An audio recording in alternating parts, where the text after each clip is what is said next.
Hey everyone, today I'm going to be talking about From Aristotle to Christ, which is written by Louis Markos and published by IVP.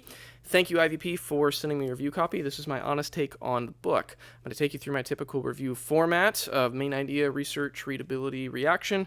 But before that, just a quick blurb for my Patreon.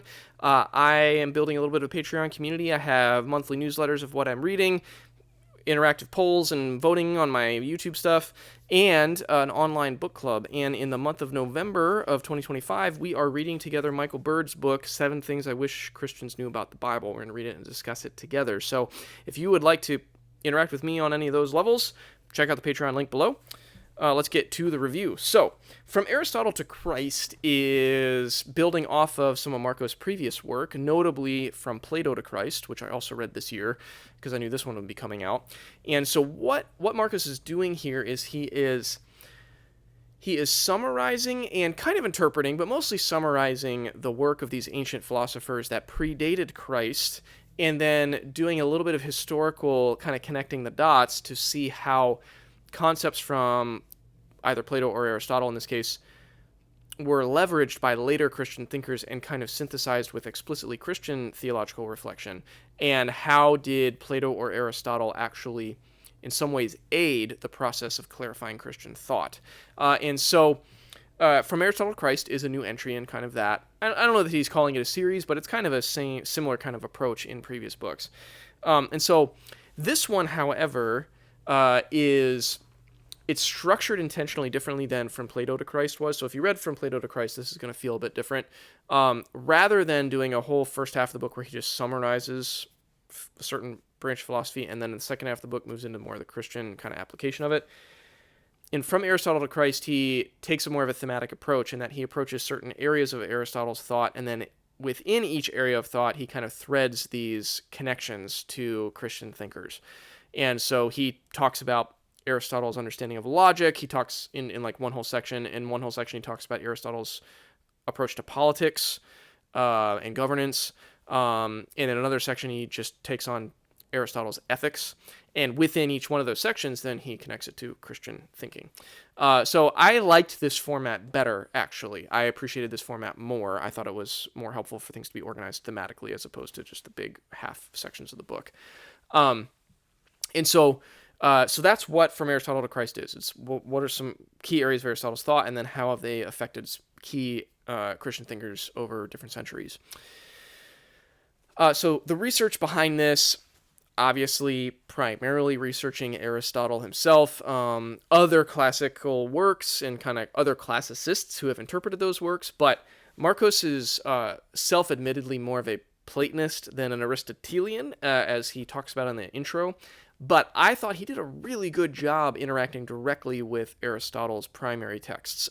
The reader of this book gets a hefty dose of quotations from the primary works, and they're clearly explained, and the organization of the book is also aids that. So I thought the research was very solid, especially for this being I would actually say this is a relatively intro level, approachable level read.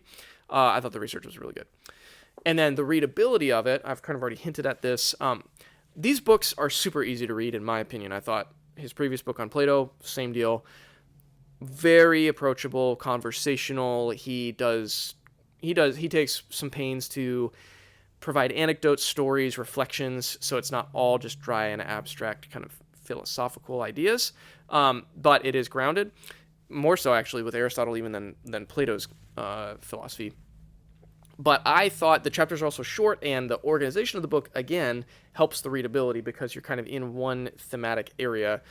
You know, I'm reading all about Plato's ethics right now and his kind of social thinking. And that's all I'm going to be thinking about until I go to the next area of thought. So I found it super readable. I would give this to... in fact, I read this myself as I have less exposure to Aristotle's philosophical thinking than I do to Plato's. So I read this consciously as I would like to get just kind of an orientation to Aristotle, and I thought it provided that in a readable way. And then finally, that leads me to my reactions. So I actually liked this a little bit more than From Plato to Christ. I think partly because more of it was new to me in terms of my familiarity with Aristotle is less than with Plato. But I also like the structure of the book more. And I thought, I'm going to give a couple examples now of actual observations that Markos makes. some of the stuff that he discussed was helpful for me. So one of the obvious areas is he talks about he talks about Aristotle's differentiation between substance and accident, and that very famously feeds right into a Catholic doctrine of transubstantiation when it goes to the substance but not the accidents being transformed in the Eucharist, right? I had known about that before, but I liked his connecting the dots there. I thought it was very clear and helpful.